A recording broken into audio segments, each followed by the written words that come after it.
All right, well, I guess I will go ahead and admit everybody and we'll get started then. Okay.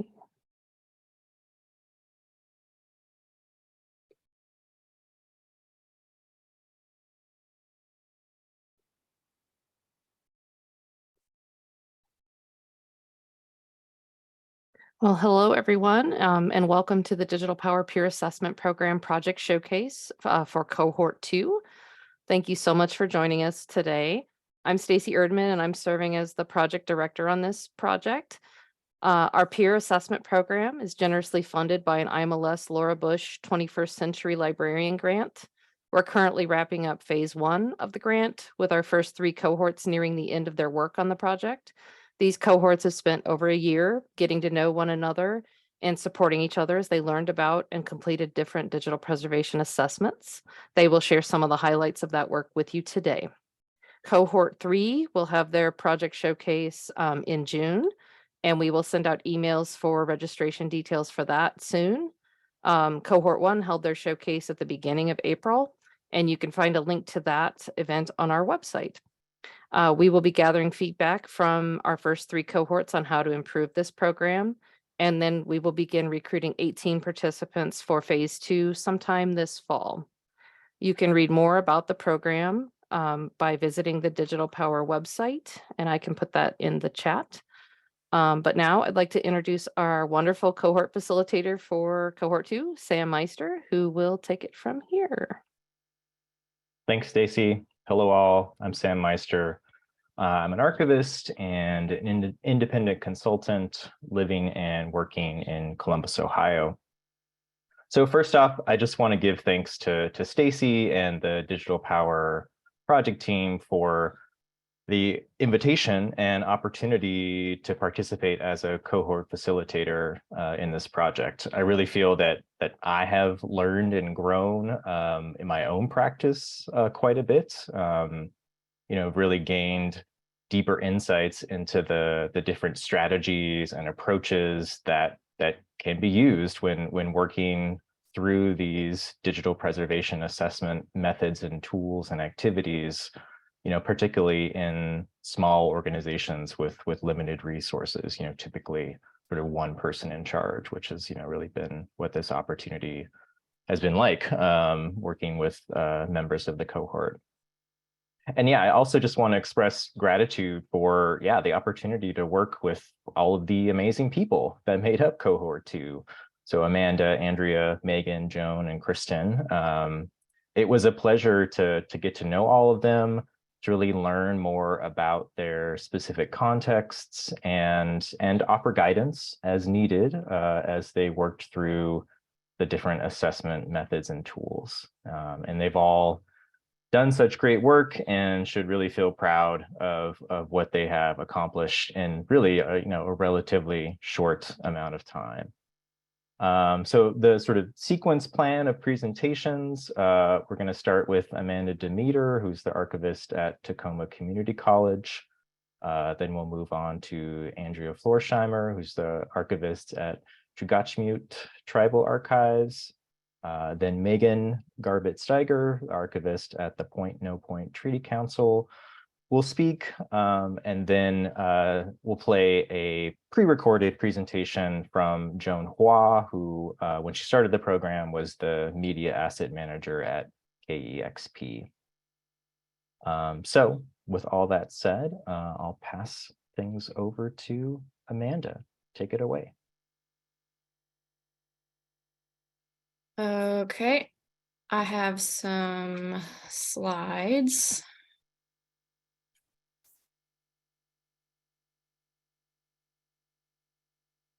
Everybody see that? Somebody Yes. tell me yes. Thank you. Thank you.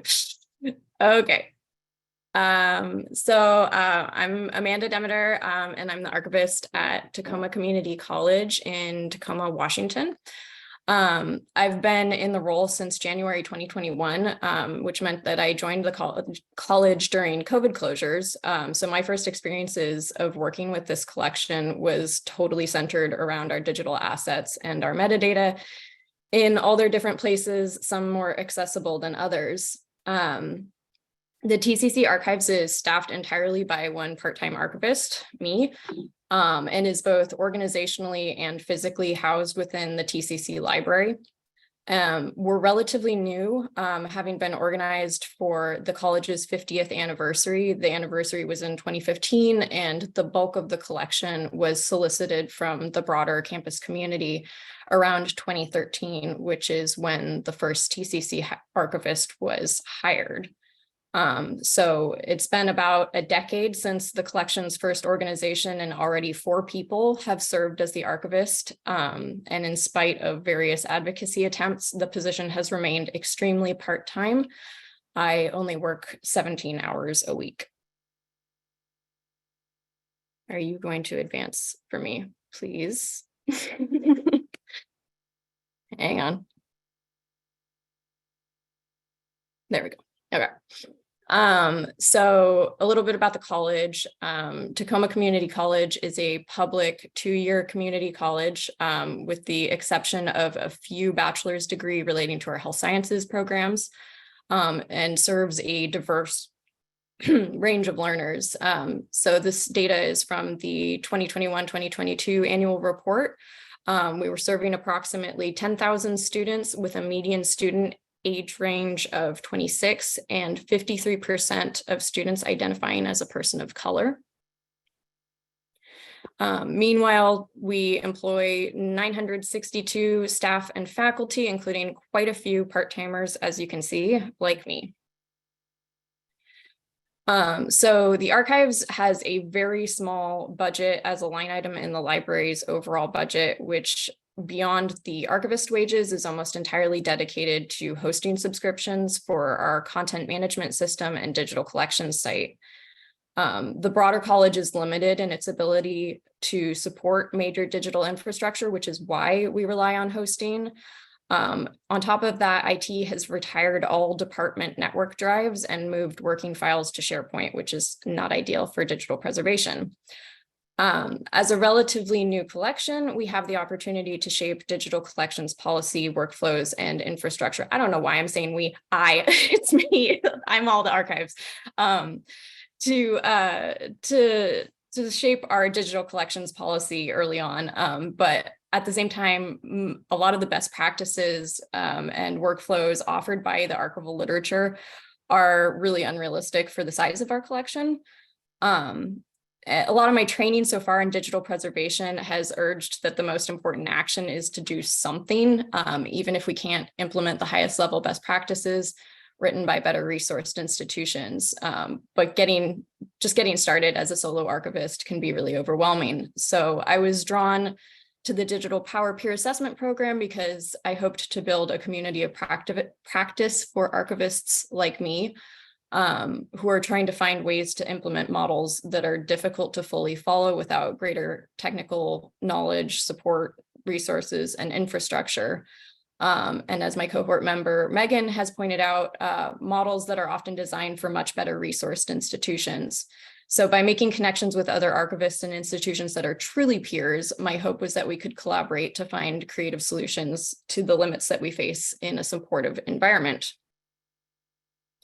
I'll reflect on that more towards the end, but first I want to review the assessment tools because I think that's why we're here today. So first up, the NDSA levels, as others have noted in cohort 1's presentations, the tool's red, yellow, green coding is very visual and clear in meaning, and can really express at a glance where you are in your progress. As you can see, TCC had started some things, but nothing was feeling fully established. Some of the priorities I had set before beginning the peer assessment program align with the levels, including redundant and stable storage, integrity and identification workflows, and descriptive work. In my use of the tool, I found that several levels, especially in the metadata section, felt reversed for our past and existing processes at TCC, and the implementation guide specifically acknowledges this possibility.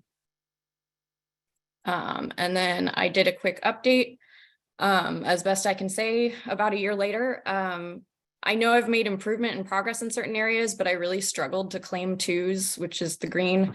because there's always backlogs or existing content that was ingested prior to my time at TCC that haven't gone through these new workflows. And so I really struggled with how you say something is done in a living, growing archives. And another aspect of this that has increasingly shown up in some of the conversations and literature is the fact that not all collections should receive the same level of preservation. So I struggled to determine how those differing preservation plans get reflected in these assessments. Moving on to DPC RAM, this framework certainly felt more holistic and took greater account of external factors affecting the archives than the NDSA model, which as a less than 0.5 FTE department in a large academic ecosystem is a really important context to have. There were a few areas where I felt very close to the next score, but again, how to decide when something is fully accomplished is something I struggled with again here. I really appreciated the level of documentation for this framework, though sometimes it was a little overwhelming when attempting to make this assessment truly rapid.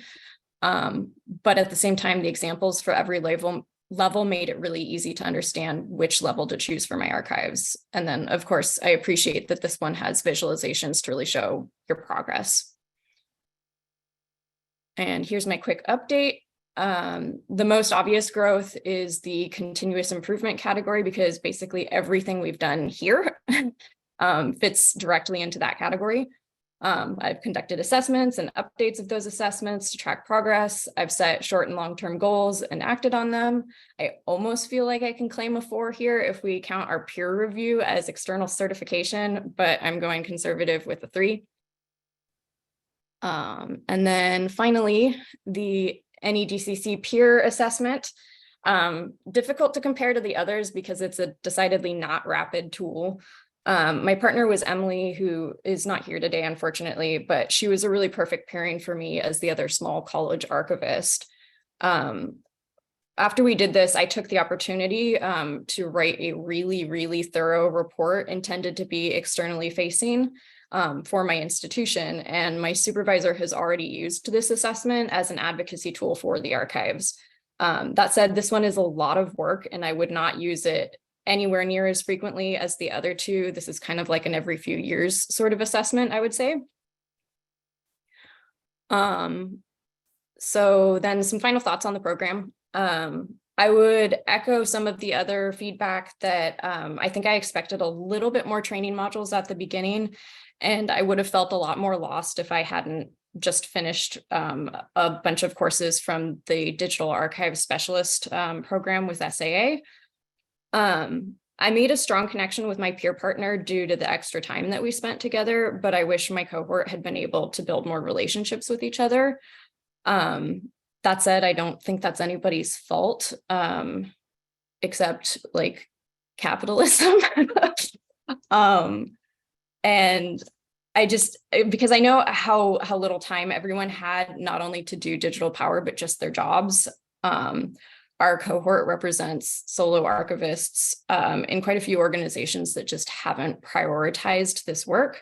And we're working through massive backlogs and collecting gaps and infrastructure nightmares. So I don't really have a solution for this. I'm just putting it on record here that every single participant in this program is amazing and you should be proud of what you got done, no matter how little it may feel. And I'm saying that to everyone, even the ones who aren't here today and the people who had to drop out of the program. Please be kind to yourself and give yourself credit, because this is hard work and we don't have a lot of resources and we're doing the best we can. That's it for me.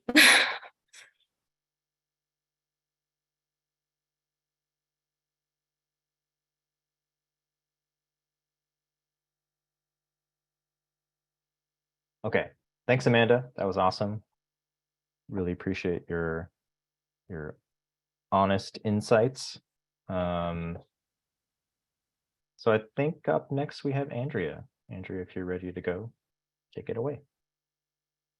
Thanks. Yeah, one moment. I'll try to get the presentation going.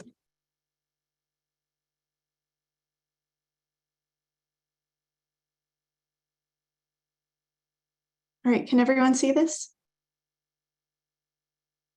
Yes. Thank you.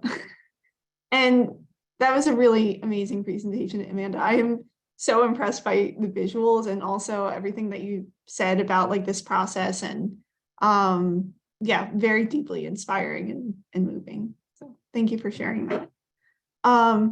So hi everyone, my name is Andrea and I work as the archivist for Chugachmiut.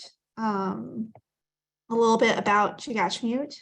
It's a nonprofit tribal consortium that serves 7 tribal communities in the Chugach region, and the archive is situated in the Heritage Department, which historically has basically been a language revitalization department and a cultural education department. The language department works in the classrooms around the region to teach Sukstun, which is the indigenous language, to classrooms. And the cultural department works to revise curriculums to make them culturally responsive, and then also to support various community efforts aimed at cultural revitalization. The archive is really, really new. It was basically developed in 2020 during the COVID pandemic, when obviously, like when the pandemic hit, everyone's plans got thrown into turmoil, and there was a lot of funds in the grant that were funded for travel, which could no longer be used for travel. And so Chugachmiut decided to reinvest those grant funds towards the creation of an archive. Up until this point, Chugachmiut had acquired a lot of historical materials from previous grants, but there had not been a systematized effort to really document and catalog those and to make them accessible in the long term. So there was a room in the Chugachmiut building that had a lot of sort of moving mobile carts, and there were plastic tubs that had all sorts of materials ranging from books to animal pelts to cultural heritage items to audio-video materials to kind of surprising items like bear spray and olive oil and all sorts of things that need to get tossed, especially the expired bear spray. So it really was, when I started it, it was really just like building an archive from the ground up in like a physical sense and in a digital sense. The motivation to participate in the POWRR peer assessment program came as just a need to be educated on digital preservation practices. As part of this, archive organization process, we had funds and digitized over 550 audio-video materials that had not been digitized before. So once we got those media files, knowing like what to do with this kind of became the next challenging question. We also had to set up a collections management system from scratch. And we started with Mukadu, which is a really amazing platform that is designed by Washington State University, specifically for Indigenous archives. And it's free. You just need to pay for hosting. And we paid for, I'm blanking on the name, but it was only $100 annually. So really, really affordable for storage. But the downside was it was an access platform and it wasn't a preservation platform. So we could upload, images of books and document the metadata for different records. But in terms of actually storing files, there was a file size limit that was pretty small. And so it would either require kind of, having this integration system where our preservation files are stored in one place and our access files are stored in another, or we would need to just upgrade to something more substantial. The other challenge that we faced with Mukadu was we couldn't keep track of loans. We couldn't keep track of the session records. We didn't have authority tables. So if I put one name and eventually we hired another assistant archivist, if the assistant archivist put in another variation of the same person's name, the system would treat them as totally different people, which as we were expanding and building, created a lot of problems for us. And yeah, as kind of said before, just needing to know from kind of coming from a background where I knew nothing about digital preservation, just being educated on best practices and hopefully leaving things better than I found them. So as Amanda already shared, the NDSA assessment was really, really useful, albeit a little terrifying as well. I had a lot of reds and yellows. As Amanda mentioned, a lot of the resources out there kind of can start from a very basic level, like the NDSA assessment, and can go all the way up towards like a very large archive that might be looking to like perfect their digital preservation strategies. So kind of coming from a space of like, we are working to create an archive, like that is that is like the stage we're at. It could definitely feel a bit overwhelming. We definitely learned that we weren't meeting most of the benchmarks for digital preservation. But it did help us identify what might be achievable in the upcoming years. And as Amanda said so beautifully, like something that was emphasized was just, doing something is better than doing nothing. So it was challenging. And, I think when I started this program, I had very high aspirations, and those aspirations definitely got checked over the upcoming months. There were a lot of challenges that came up, especially when trying to come up with a plan for digital preservation. One is at Chugachmiut, it's like feast or famine in terms of money. So when I started this program, we were in feast mode where we had all this money that was supposed to go to travel that couldn't be spent, and now it was available to the archive. So lots of money available in that moment to make change. But the archive is 100% funded by that one grant. And so when that grant ends, what money is going to be available? No one knows the answer to that. And it makes it very, very, very difficult to plan for long-term sustainability. And then, as already mentioned, a lot of the resources were geared towards larger organizations, and part of the peer process in this is, of course, like being paired with someone who's in a very similar situation to you. And I got paired with someone in our cohort who was, again, a really, really good fit, because she was also working for a tribal archive that was in the very early stages of developing an archive. But one of the things that we struggled with were both of us were students, and neither of us were, experts is just so far from what we were. It's like, we were just both at the very, very beginning stages of learning about digital preservation. So we could definitely empathize and sympathize and, bounce ideas off of one another, but both of us were kind of in the same boat of not knowing as much as we wanted to. Another challenge for us was sort of developing interdepartmental relationships, particularly relating to storage. In the past, Heritage had technology that had not really been, that was more like heritage technology, and IT hadn't really been brought into the loop on that. And IT, managed and helped with one basket of technology, and then Heritage sometimes had their own basket of technology, and there wasn't a lot of communication between IT and Heritage. So there was definitely a need to kind of strengthen that relationship, particularly when looking long-term after this Heritage grant ended, and thinking about what would happen next. And then, of course, the last one is for anyone who works in a library or archive, I guess a given, which is the amount of work that needs to be done, and then the limited staff that are available to take on that work. So that's a huge challenge, because we were cataloging and physically organizing everything in addition to trying to come up with these workflows and systems. So one of the best outcomes from this program has been collective access. And we learned about collective access by trying to build relationships, which was really encouraged by this program. And we reached out to the Alutiiq Museum and Archaeological Repository, which is based in Kodiak, Alaska. There are a lot of parallels between, that museum and what Chugachmiut was striving and is striving to do.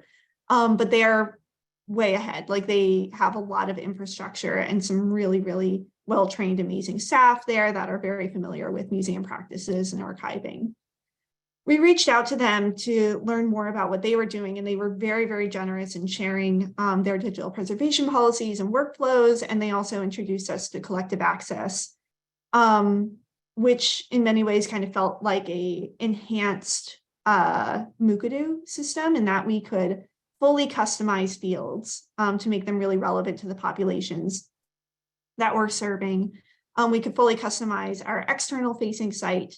We could develop our own subject headings, and we could upload any file size preservation copy, and the system automatically creates access derivatives from those preservation copies. It also has the ability to run fixity checks within the system, and then integrates with Bagot, so that if in the future, we needed to move to another system, we could take all of our digital files. Which I was very surprised to learn when learning more about digital preservation, that there are lots of systems that don't let you do that, that you can download files one by one, but taking the whole site with you is not included, which is very surprising in 2023 to realize that there are systems that don't let you do that. But this was an educational experience, so I learned quite a bit. But anyway, this is a really great tool, because in terms of achieving goals in a system that actually works and is actually realistic, collective access kind of takes some of the essential pieces and puts it all in one place. So this was a really, really great tool. The other benefit of it was that it was a very expensive upfront cost to set up, but after it was set up, it was all we needed to do was pay for storage. So for our financial situation, really great to be able to use that grant money to set it up. And now that it's set up, when the grant funds end, all we'll need to do is pay for storage, which is what the IT department is actually helping us with. So in terms of digital preservation policy, and also just this picture of the brown bear is from Kodiak. So just another little thank you to the Alutiiq Museum in Kodiak. Outcomes were, connecting with the Alutiiq Museum, exchanging resources, and following the model and precedent that they had set by also using collective access. We developed our first workflow highlighting preferred formats and bare minimum actions for preservation, as well as a need to revise the policy every 2 years. And then we also developed that relationship with IT, who is managing the storage, the digital storage space for collective access, and they're also locating a second location to back up that server. So we'll be able to meet that really important baseline of having multiple copies in multiple locations. So I just wanted to say a big thank you, especially to the Alutiiq Museum, Kristen, Parr, who is my partner, Sam Meister, the IMLS POWRR program, and my Cohort 2 group. I really couldn't imagine a more wholesome, supportive community of people. And I guess I feel like we made it from ground floor to step 1 on the staircase, and hopefully this creates a good foundation for people in the future to continue climbing that stairwell. Thank you.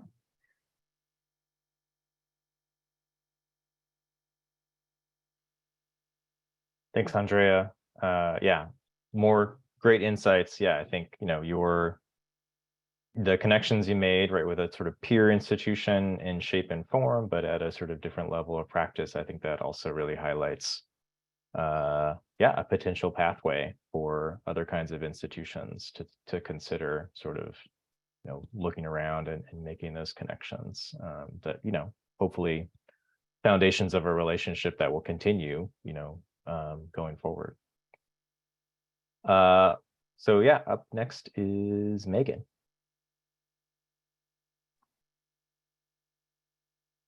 Hi, I'm Megan Garbett-Styger. I do not have a PowerPoint. I'm just going to talk at you.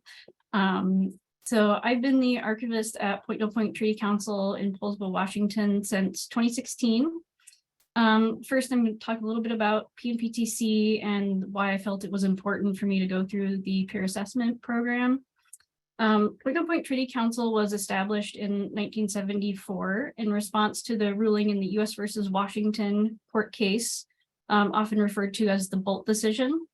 The Bolt decision reaffirmed the treaty fishing rights for tribes in Washington state It guaranteed the tribes 50% of the fishing harvest and made the tribes co-managers of fisheries, fishing resources along with the state of Washington. So the Treaty Council was formed to manage fisheries and treaty rights issues for the 4 tribes of the Point No Point Treaty Area, which is the Port Gamble S'Klallam Tribe, Jamestown S'Klallam Tribe, Lower Elwha S'Klallam Tribe, and the Skokomish Tribe. Over the years, the management duties have expanded to include shellfish, which for some reason was not counted as a fish in the original court case, so they had to relitigate. So included shellfish, hunting, habitat management, climate change studies, and GIS mapping. We currently serve the Port Gamble and Jamestown S'Klallam tribes. They are the 2 smallest tribes, and were not able over the years to kind of branch out on their own with their own fisheries departments like the 2 bigger tribes that we used to serve. So the Treaty Council has a small staff of 13. We include an executive and assistant director, administrative staff, which is the accountant, the archivist, and the data analyst. We have biologists, a cultural anthropologist, GIS analyst, and legal counsel, who is not on site, but who is in Seattle. So we're funded by our member tribes and then through grants from the Bureau of Indian Affairs. The archivist staff position is a 1-person position with no volunteer assistance, so it's just me doing everything. The archivist position is funded by our indirect budget pool for general PNPTC programs, so there's no specific budget allocation for the archives program. Basically, if I want shelving or any kind of software management tools, I have to go beg the assistant director and hope she says yes.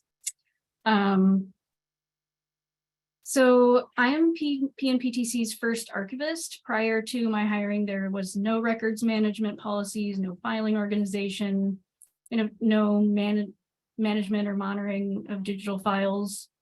Our digital files are stored on our local server, but they're disorganized. They're kind of everywhere. There are multiple copies. There are corrupted files.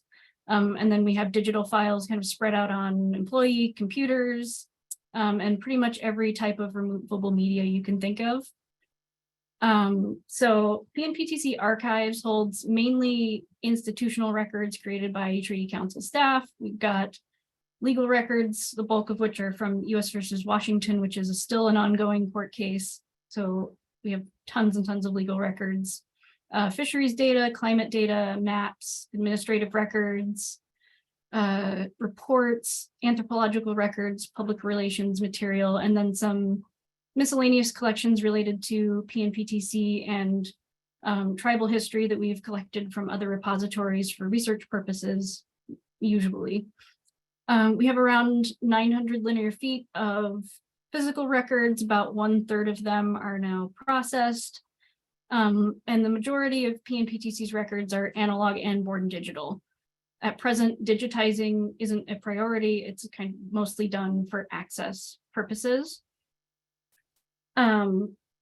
So why I wanted to participate in the program, mainly our digital records are chaos and I needed guidance. As I got records requests from staff, I began to discover like exactly how disorganized our server was and realized that the digital records were not being actively managed, especially those of employees who retired or left the Treaty Council. Email accounts were deleted when they left. There were no rules for staff for storing records on the network or backing up files or determining which records were permanent or temporary. Kind of the general assumption was that if the files were on a network or saved on some type of removable media, that they were safe. And I was not familiar with digital preservation workflows or best practices as they were not included in my graduate program. It just really wasn't a thing yet. A few years later, it kind of became more of a focus, but when I was going through, we were focused on physical records. So I started taking courses through SEA's Digital Archive Specialist Program and through other organizations. And basically anything I could get my hands on while I was stuck at home during quarantine. And while they were helpful, I quickly realized that the advice, the workflows, the tools, the training were just not feasible for me to implement by myself with no IT support on site. And I felt like I had learned these international standards and best practices, but had absolutely no idea how to implement them or scale them down to work for my institution. I also just had no other archivists kind of in the same situation to talk to. On top of that, I was having difficulty convincing our administration and staff that digital preservation was vital for preserving our permanent records. So when the opportunity to participate in the assessment program was advertised by Northwest Archivists, I applied immediately and was pleasantly surprised to be accepted. And coincidentally, right before our first or second cohort meeting, PNPTC's server was fried in a windstorm that repeatedly knocked out our power. And so we lost access to all of our digital records for about a week and a half. And the server was only backed up kind of sporadically by the data manager, like when they remembered to go in the room, like, oh, maybe I should plug that in kind of situation. And I had become kind of more and more paranoid about losing the records. So I was going in and backing them up myself onto a removable hard drive and taking them home with me every night. So that morning, there was kind of panic among administration that we'd lost all of our vital records. And I was able to come in with the backup and explain like why digital preservation is so important and backing things up offsite. And so suddenly there was much more interest in digital preservation and proper storage and management, and administration became very excited about my participation in the program, which was great. It wasn't great that we lost our server, but it was really, really great timing for me. So utilizing the assessment tools, the NDSA assessment, I had actually used this assessment before when I was kind of looking for resources, and another tribal archivist had recommended digital POWRR. And I found it really helpful in understanding where our institution was in terms of digital preservation, but I didn't really have the support or knowledge to be able to use that information to make improvements. I was kind of overwhelmed with information and sort of got stuck in research mode and thought, if I just keep going to trainings, eventually this will all make sense. And so repeating this NDSA assessment while involved in the peer program was incredibly useful because I was able to ask technical questions and get feedback from Sam, as well as compare notes with my cohort members. And it kind of helped me realize that there are many cultural heritage workers in the same or similar positions as me, and that there are small steps that can be taken to significantly improve my program. I think this assessment, especially of the three, will be the most helpful as a visual tool to show our administration, to help them understand kind of exactly where we are and what our needs are and what we need to do to make improvements in order to adequately preserve our records. Moving on to the DPC RAM, this one looked completely overwhelming at first, and I kind of had a moment of doubt about whether I could actually perform this assessment. But after kind of reading through the manual and working through each section, I actually found this one to be the most useful assessment of the three. And it was the very specific examples of the criteria that should be met for each level. It really helped me determine more specifically where my program was at, and also to what level our program could feasibly reach given our staff and our budget. And so I set my goal as to reach managed for every category and was able to create a list of steps that I needed to take in order to reach that level. So many of my goals and in my action plan were based on the results from the DPC RAM assessment. The peer assessment, I found that was really valuable as kind of a platform for discussion about preservation issues that are common to small institutions and that are often overlooked in the literature and training materials. My peer partner was Joan, and we both work for nonprofits that are not part of larger cultural heritage institutions. I think, as the other two have mentioned, that Sam did a masterful job pairing us up. It was great to get to talk to someone who understood almost exactly where I what I was dealing with in terms of budget, in terms of workload, access to IT assistance, and how the archivist position fit within the structure of our institutions. So talking through the assessment and writing up the assessment report kind of allowed me to focus on what my institution really needed in order to move the digital preservation program forward. And the idea bank also provided me with good ideas and solutions for some of my goals in the action plan. And through this process, through using all of these assessments, I think the most important thing I learned was that in the beginning, I was very focused on and overwhelmed by the technical aspects of digital preservation, like servers, software, metadata, like how to deal with all of the bits. And instead of building a framework for those technologies to operate within. So during the program, my main goals were to write a preservation policy, a preservation plan, and also create a safe storage space with an offsite backup, and then start creating workflows for processing the digital records. So after a year in the program right now, our policy and plan are both in draft form, waiting for review by administration, which admittedly could take a few years. And we have a meeting set up with a contracted networking service to assist us in setting up a separate server space for the digital archives, because right now anyone can get into the archives folder on our staff because it's just a folder on the server. And then also fixity monitoring and an offsite backup solution, which could be as simple as a removable hard drive, which it's kind of, you know, the basic solution, but we're also looking at other options like Amazon Glacier at this point. One of the biggest issues I ran into while using the tools was that they often overestimated or made assumptions about the resources that many small institutions would have. They're kind of tailored to institutions that may look small, but have actually comparatively large budgets. Sorry, my video is freaking out. Okay. So I felt like this was especially the case with the peer assessment.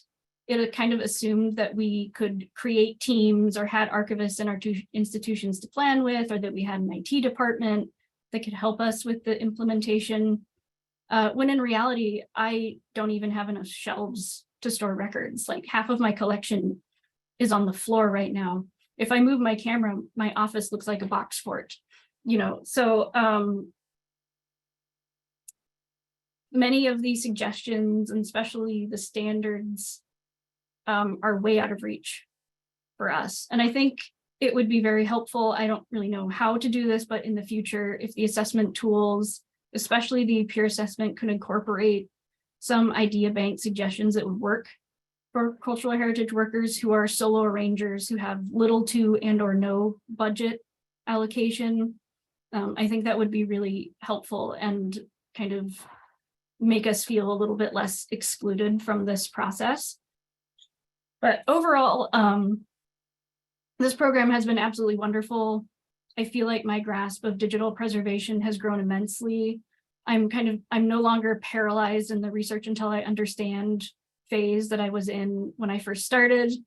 I feel confident in the progress I've made in building our digital preservation program, and I'm very excited to keep working towards the goals I've set for myself, you know, for the next 5 years.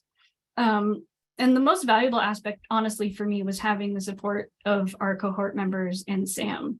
It felt like a very safe space to ask what sort of felt like stupid questions, I guess, when going to SAA trainings.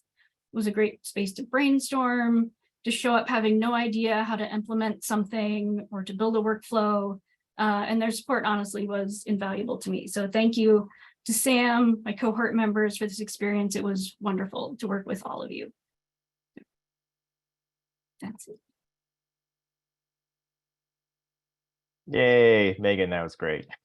So happy to hear that. Yeah, it felt like a safe space. Yeah, I really tried to cultivate that feeling in our meetings, and I felt like it came through in some ways. And yeah, really interesting to hear your takeaway about, having an initial focus on trying to solve all the technology problems, but then sort of shifting to an understanding of the need for a larger framework, right? Including, more sort of organizational level issues that would, sort of build the foundation for then being able to make incremental progress in technology issues. So I think, it makes sense that, these assessment tools help you think about things in that kind of expansive way.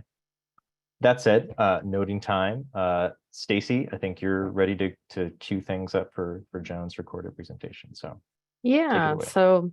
so before we get to our final presentation, I just wanted to mention that one of our cohort members, Kristen Parr, was unexpectedly unable to join us today due to some medical issues. So we just want to thank Kristen for all of her hard work in the program and hope she has a speedy recovery. So our final presentation is from Joan Hua, who was the former media asset manager at KEXP Radio in Seattle. So Joan had to depart the program a bit early due to a job change, but opted to record a presentation at the time of her departure that we could share here. And I think she's actually in the audience, so she can participate in the Q&A as well.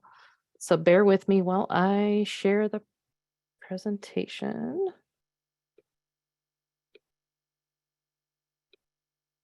Okay. Oh, that was the wrong thing to do. Okay. And let me.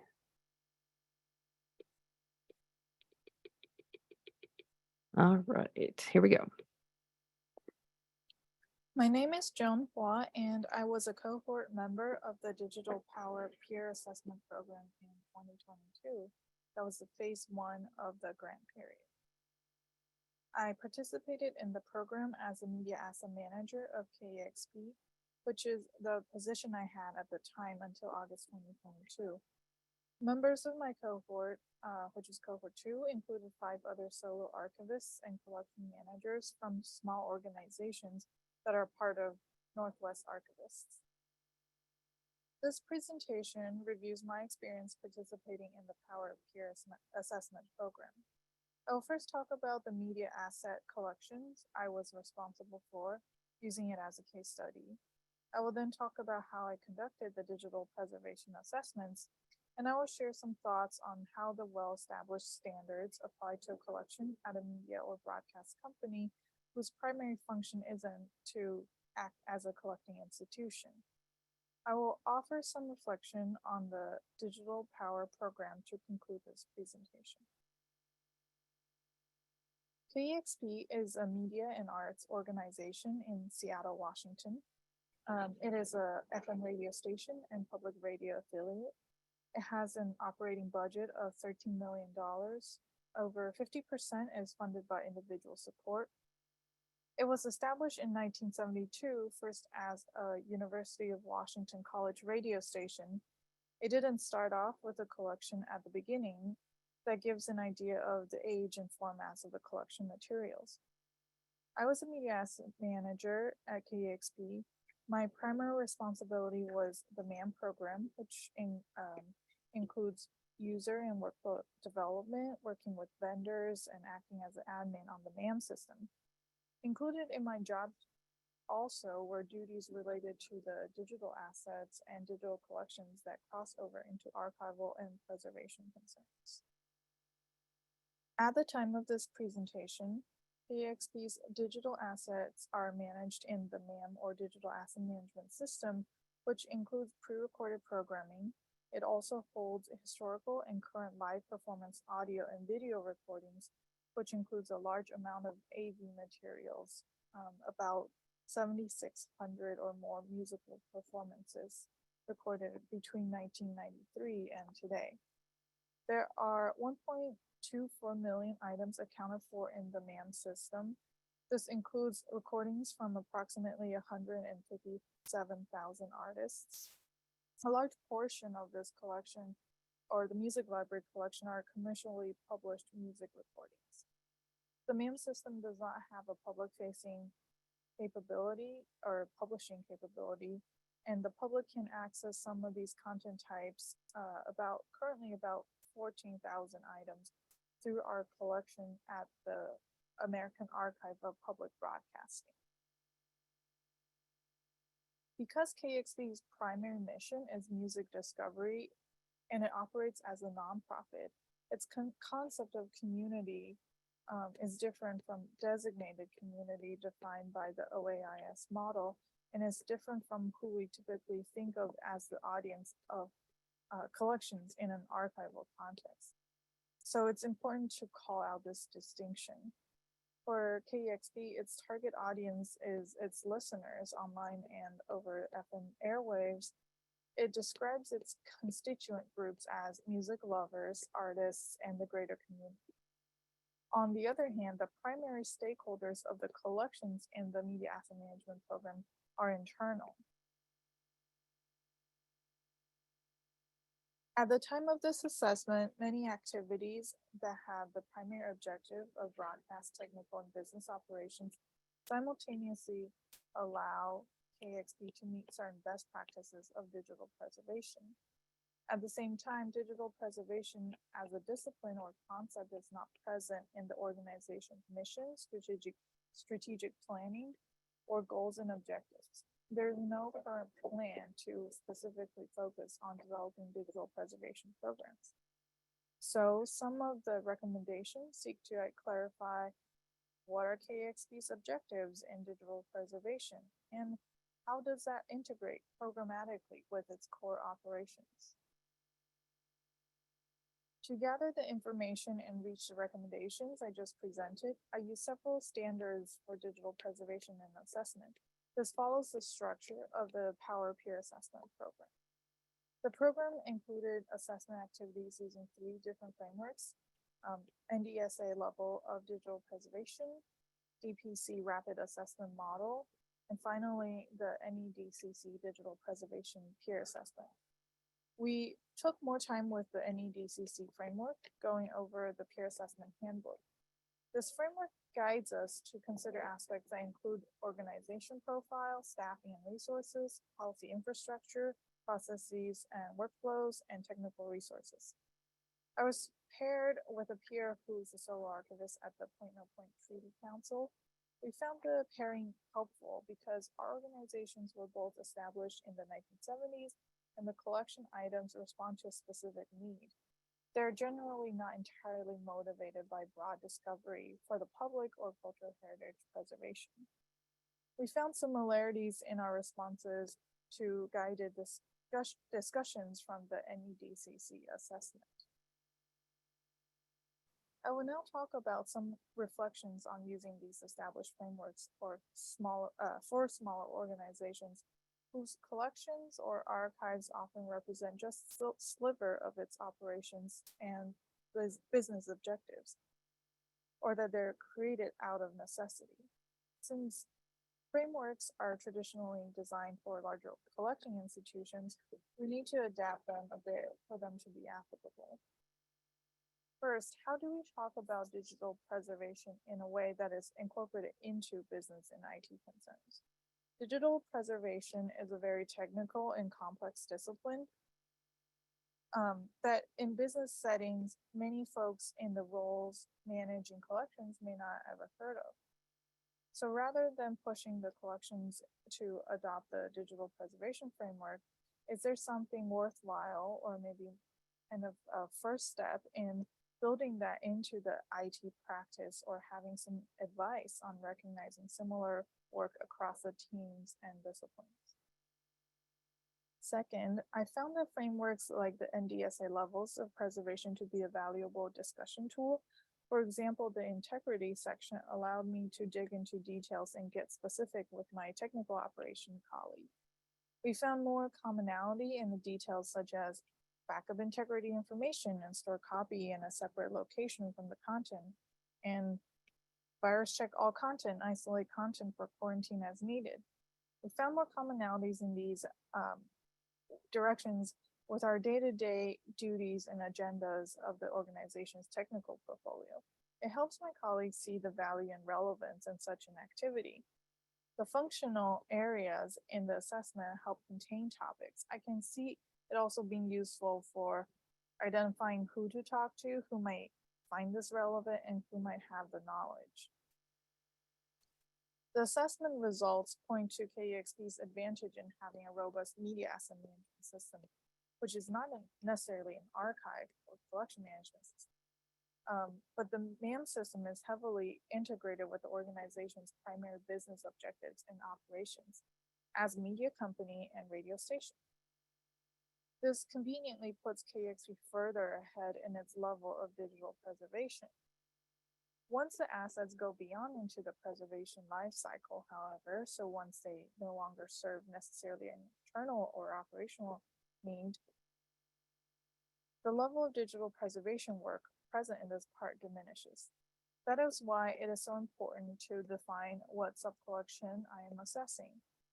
It makes me curious to know how the assessment standards we look at can help guide a comparison so that we can clearly show the disparity in levels of digital preservation and workflow maturity between one collection and another within an organization. It may also be useful to think about whether the collection should be compartmentalized based on the system the assets are in, the teams are responsible for them, the primary users of the collection, or the collections or content subject matter, media formats, and so on. Reflecting on my participation in the Digital POWRR peer assessment program, I'm grateful to have the cohort and especially partner Megan to do the peer assessment together. It was incredibly valuable to have a cohort and to be paired with peers that are likewise lone arrangers, similarly serve multiple roles spanning reference to business operations to IT, need advocacy support to bolster the case of digital preservation, or are faced with the need to justify it against other business cases. And having a cohort helps us think creatively about how to integrate and recognize the work that forwards digital preservation efforts within things that are readily recognized by a broad spectrum of colleagues. Needs such as storage needs, server maintenance, redundancy, and infrastructure, and so on. I believe that is the top value of participating in the program for someone who typically works solo to represent the functional area of collection management in an organization that isn't necessarily a collecting institution. Great. So thank you to Joan for recording that. All right, so now we're ready to take questions. So if anybody has any questions you'd like to ask, just pop them into the chat, or if you want to raise your hand, we can call on you.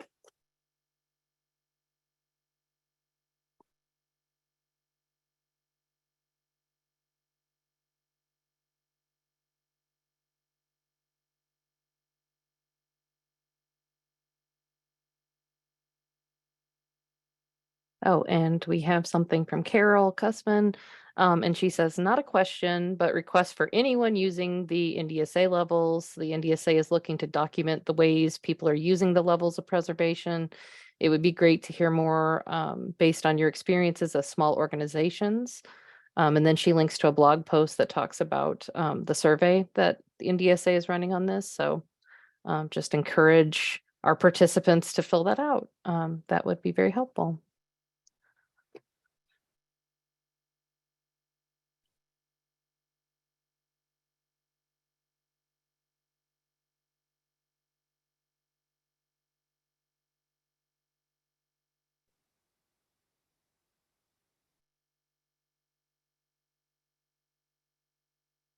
I guess I have a question for the cohort. It sounds like some of you had some really great experiences working together, and so I'm of course curious if you plan on keeping in touch.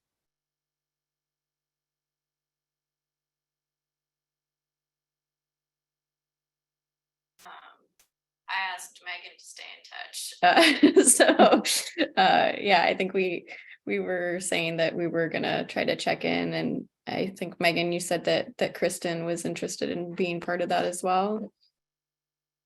I just said anyone who's interested. Yeah, We're gonna plan on meeting up.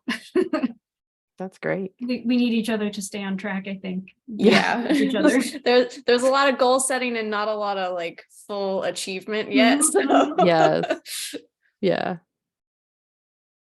That's a great way to keep each other accountable, definitely.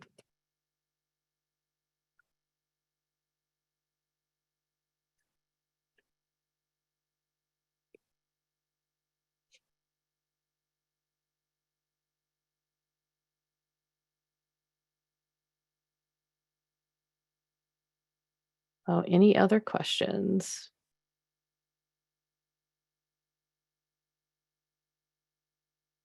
We have a question from Drew. Has anyone thought about writing up some of the themes that come out of these interviews in an article? Well, so, I mean, the participants in the program are certainly welcome to take their experiences here and write about them, on their own. But part of their participation in the program is actually creating a power plan. So it has different written components, but the main output that will be shared with the IMLS is a case study document, which will, it kind of covers like their whole experience in the program. It goes through their experience using all of the assessment tools. So those will be shared as part of the final white paper to the IMLS. Oh, comparing program participants' experiences to what the literature describes as typical. Yeah, I think that's a great idea for the future, definitely. I have a question from Jamie. Do you have any advice for folks who are struggling with deciding where to start? For example, starting with creating policy or starting with wrangling DP tools or performing an assessment?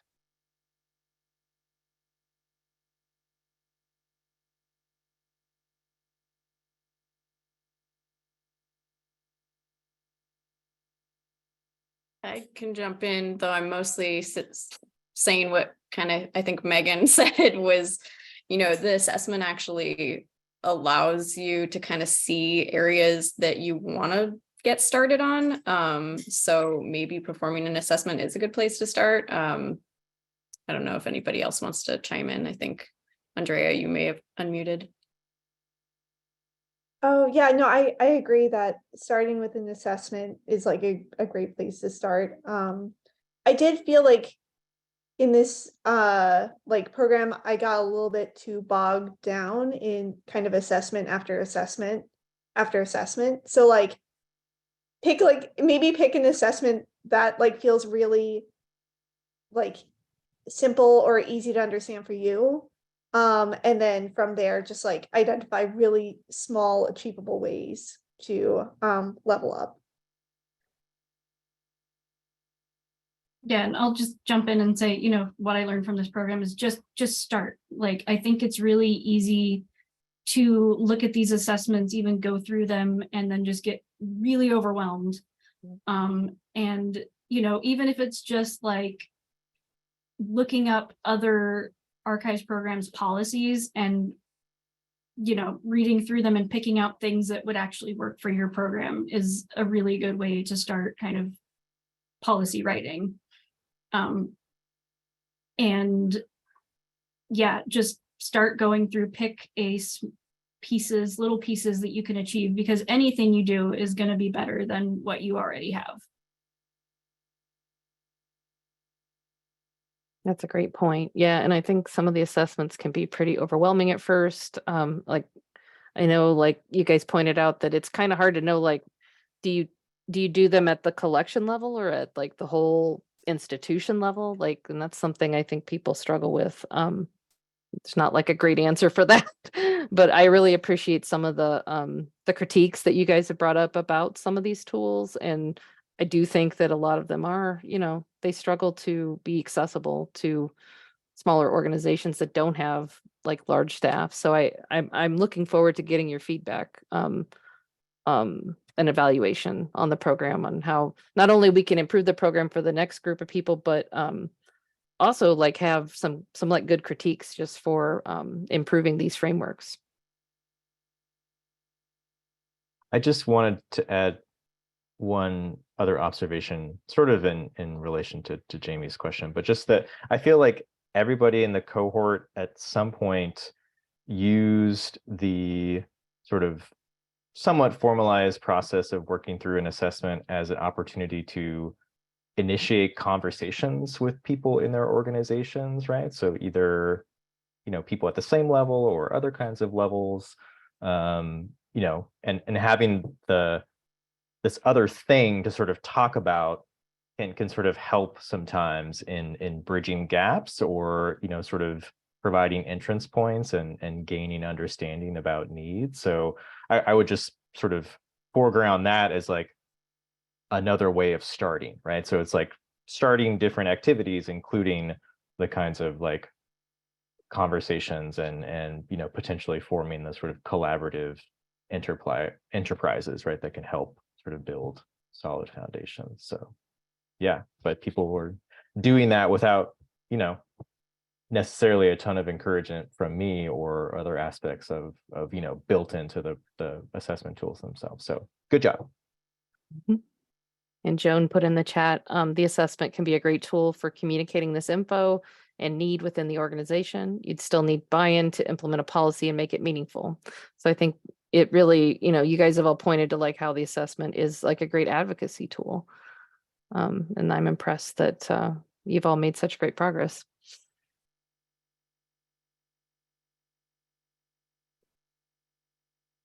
So if we don't have any other questions, then we can adjourn for today, and just like to give our cohort a final round of applause for their wonderful work and for sharing about their projects with us. And like I said, I look forward to getting your feedback. So thank you again for joining us.